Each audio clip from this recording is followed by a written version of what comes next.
Oh my goodness gracious. There is so much news that has happened today. Things have gotten very interesting with the Nintendo Switch 2, especially with the news that Nintendo dropped on Mario Kart today. We got stuff on Xbox, we got stuff on Pikmin, we got stuff from Miyamoto. There is so much going on when it comes to the Nintendo Switch 2. Before we get into that though, we are ridiculously close to 10,000. We're already at 10,000. 18,000 subscribers. Like, literally really close. If you haven't subscribed, if we can pull it off, we've been uploading every single day. We're going to be going to New York City next week. I'm trying to hit 18K before I do my New York City series of vlogs, being in front of the Nintendo store waiting for the Switch 2. You already know. If you haven't already, greatly appreciate it. And if you already have subscribed, always appreciate you as well. We also have a quick little announcement.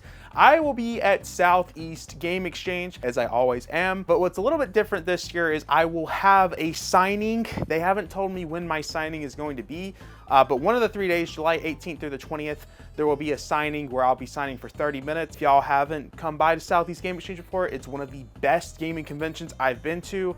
Great people run it. It's a great area overall. This convention keeps getting bigger and bigger, and so many vendors there. Honestly, a very fun time, and they have an incredible guest list that they're still announcing people, especially on the voice acting scene. There'll be a lot of people in there that you'll be familiar with, especially if you're a Resident Evil fan. On top of that, they just have so many content creators there. It's gonna be a great event. Come by if you can, July 18th through the 20th. I'll still be doing stuff throughout the whole convention, all 3 days. It's just my signing will be set at one particular day. I might be doing a panel too, haven't decided that. We might have Coleman and Jackson there because we did a panel last year, so there might be another one. We'll see. Without further ado, let's jump right into the news. Okay, so Nintendo dropped some sort of like developer interview with the people that are doing Mario Kart World today, and there is a lot of information here that has been kind of just like, whoa, that's kind of crazy. A lot of details, a lot of things we were not expecting, and let's try to give you a little bit of highlights of what this interview consisted of, as there was so much information shown off in this interview. One of the things that has been talked about is that this game has actually been in development since 2017, which is 8 years. My guesses are this game started development right after the ARMS DLC came out, because if you don't know, the people that developed ARMS are the same people that do Mario Kart. So I'm guessing as soon as development ended for that, they jumped straight into Mario Kart. And it wasn't until 2020 that they actually decided to go ahead and make it a Switch 2 exclusive, as when they were going with the open world free roam features, they were gonna have to make the game 30 frames per second. There was performance issues, and overall, it was not the type of quality game that they were wanting to do. What's so interesting about this is I know when I had a leaker at one point, he told me for sure that Mario Kart was something that was in development for the Nintendo Switch. And he told me this right around, I would say the early 2020 stages is when I talked to that person.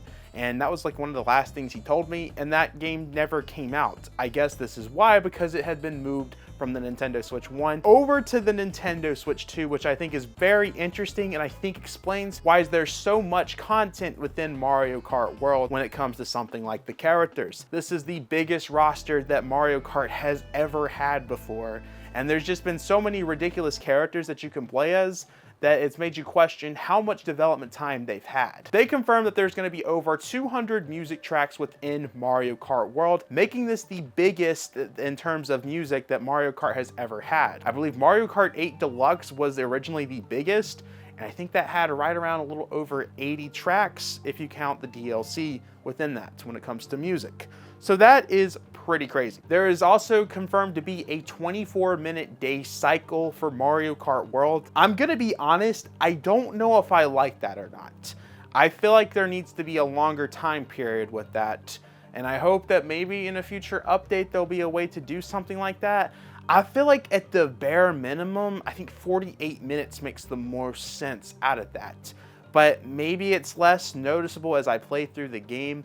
I don't know if I like that feature. That is probably the most disappointing news, I feel like. They also said that this game could have been called Mario Kart 9 if it wasn't due to the fact that they're doing the open world structure rather than having racetracks, which I thought was very interesting and has had me wonder Is this possibly something separate from the mainline Mario Kart series?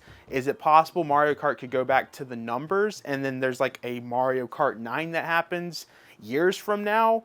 Is this its own standalone game? I'm not really sure, because if you pay attention to the developer notes, they kind of consider Mario Kart World to be its own thing with how the play style is and how it doesn't have the racetracks. I don't know. I feel like a Mario Kart 9 could definitely still be happening in the future, but maybe this is our Mario Kart 9, or maybe what just happens in the future is that Nintendo doesn't go back to the numbers. It's just going to be called weird things with Mario Kart. They also expressed concern with the straight lines, which is something that a lot of people pointed out with the footage that we've seen with Mario Kart. I feel like the fact that this is something that they pointed out in early development of Mario Kart World makes me feel like that it's actually not going to be a big deal.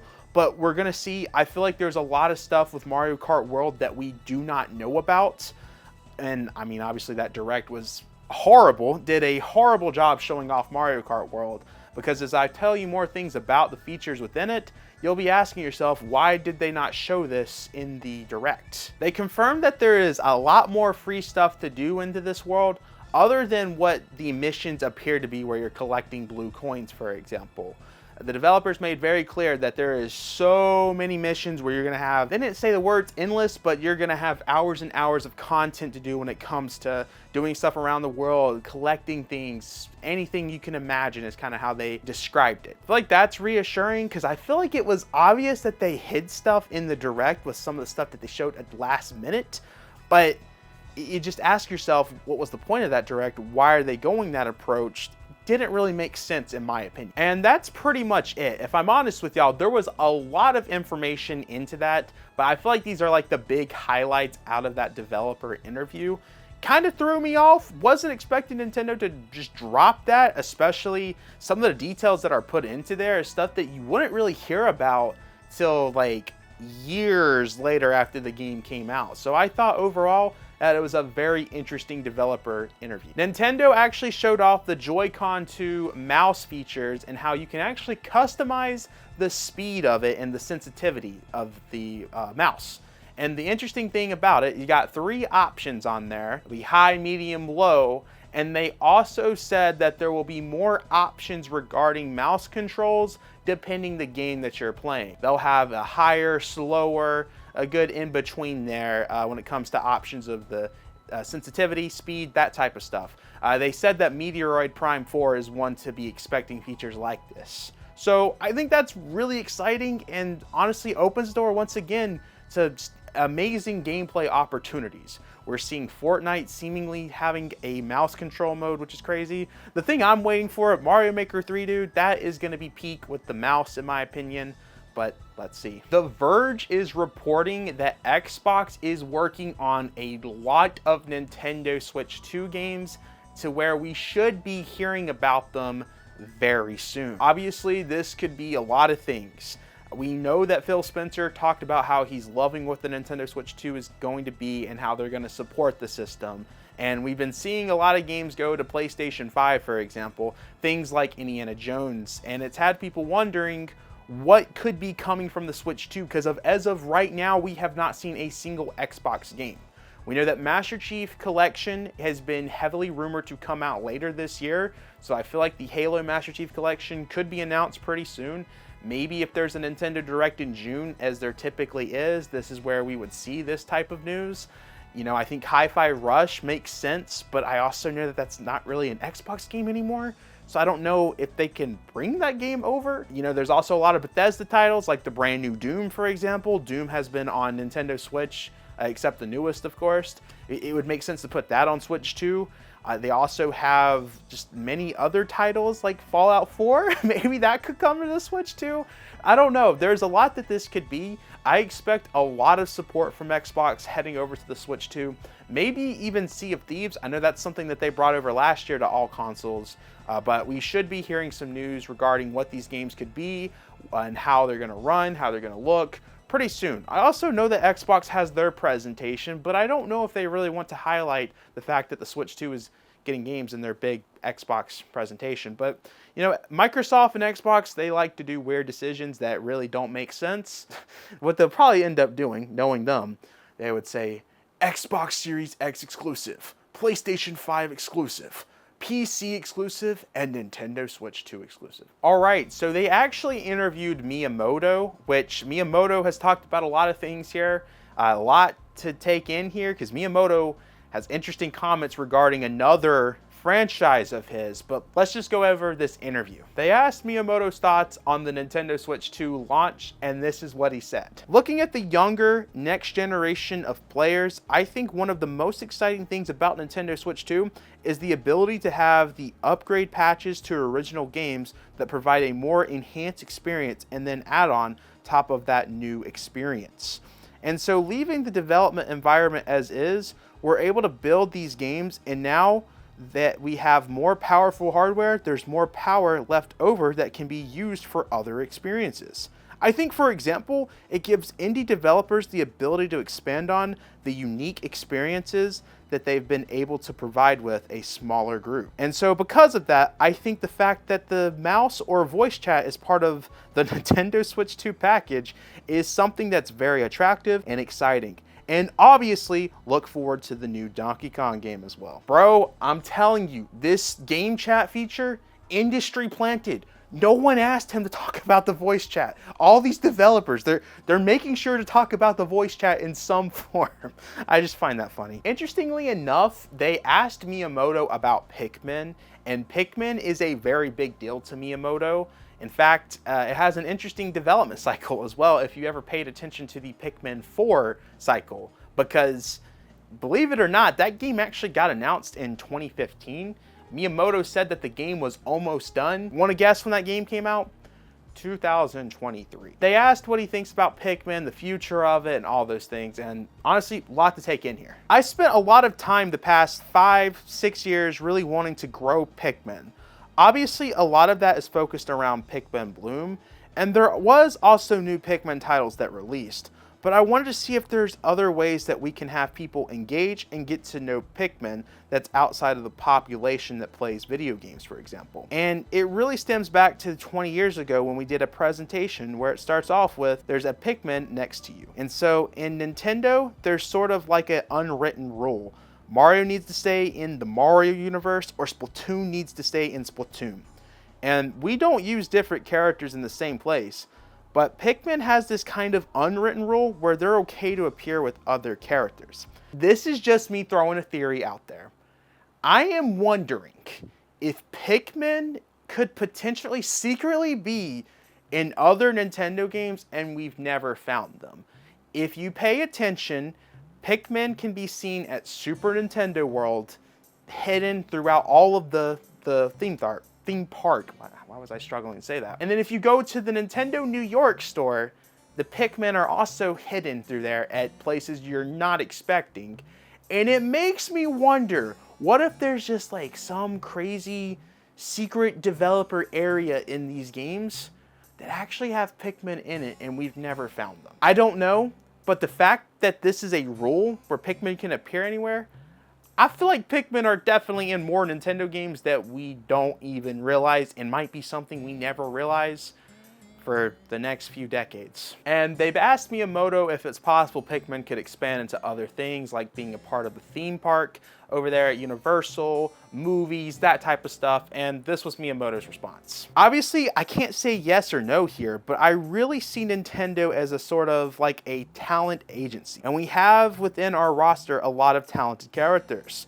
So we create a game with a certain gameplay concept, gameplay experience, and then we look at the roster and see who would best fit this gameplay concept or experience. So looking at things from that perspective, I think Pikmin has a lot of potential to be used in many different occasions. When you're looking at small kids, they have a certain appeal for things that are cute, and when they grow older, maybe in their 20s, they start to lose appeal for that. But I think Pikmin has this unique ability to have appeal across as a board range, in that it's still appealing for both younger audiences and older audiences in Japan.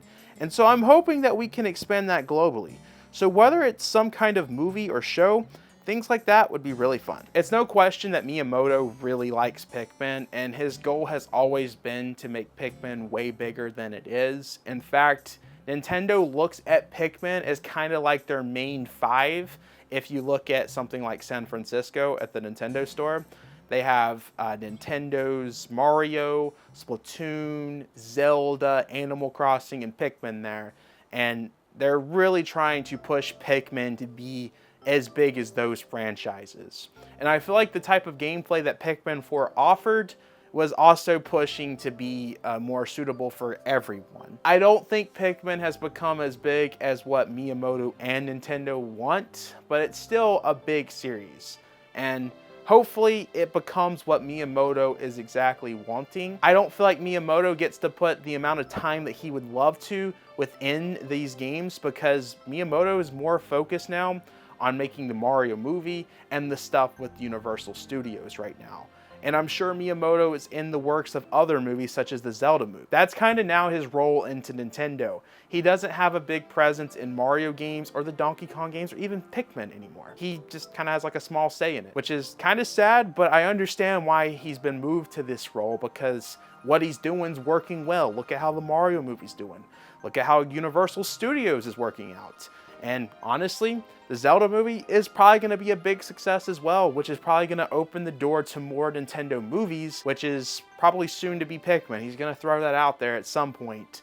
And maybe even a show, because no one talked about a TV show, and then all of a sudden he said TV show in that statement. Overall, it was a very interesting article. They even asked him about the Donkey Kong redesign, and this is what he said. When we were talking about trying to create new versions involving Donkey Kong, we created the game called Jungle Beat. We worked together with a team that made 3D Mario with the technology that was available at the time, and we were able to make Donkey Kong more expressive. And going back to that design that Rare came up with, we reevaluated. What can we do with that design to make it more expressive? And then when it comes to the movie, we decided to move forward with this new generation Donkey Kong design. So, I mean, I don't know if I'm taking this the wrong way, but it looks like with the way that they want to have Donkey Kong be expressed more with emotions and stuff like that, they weren't really able to do that with the Rare model. So that's why it went straight towards this new redesign. I don't know if I'm reading that correctly, but that's how I'm interpreting it. I guess you guys can let me know how you feel about that comment that he made. The Nintendo Switch 2 prototype parts are starting to appear at auctions, which I expect are going to go for ridiculous money. I'm curious where this prototype came from, if it has anything to do with the one that got stolen off the factory about a month ago. Overall, very interesting to see, and I'm very curious to see how much this prototype goes for. A lot of people buy this stuff because apparently there's more options to do things with the prototype / developer kit models of this stuff, and that's why people gravitate towards this stuff more. To me, I honestly don't care. Okay, I'm gonna be real with y'all. I know I say this a lot, and sometimes I offend people here, but this truly feels like a fake video game. Maybe it's not, but it's been confirmed that Riot Control Simulator is heading to the Nintendo Switch 2 in 2026. Like I said, this looks like a fake video game. This literally looks like where you would buy like the developer kit for a video game and then reflip it from what you bought with those models. I don't know, just looking at this one image that I'm seeing, it looks a lot like those eShop games that have done that. I could be very much wrong here, and if the developers is watching this, please, I'm sorry. I'm just, that image that I'm seeing does not look good. That's all I'm saying. And then our last story is not a good story. Unfortunately, I don't even really know how to say this, but Platonic Games has had to lay off employees, which honestly is not a good thing. I know Platonic has been kind of publishing a lot more games, and I don't know if that takes into consideration, because I bet some of those aren't doing well, and their next big release is something that I don't think many people are excited for, unfortunately, which stinks because this team has the ability to cook when they're given stuff, the right stuff. And they're remaking Yooka-Laylee, which I don't think is going to be a hit for them. And I'm concerned that maybe there could be more layoffs. I hope I'm wrong, But if for whatever reason some game developers watching and they need to hire employees, reach out to Platonic Games because they're having to lay people off, which this is something that unfortunately is happening everywhere with the gaming studios right now. Last year was really bad. As of right now, this year doesn't seem to be as bad with the layoffs as it was last year, but I think layoffs are still going to happen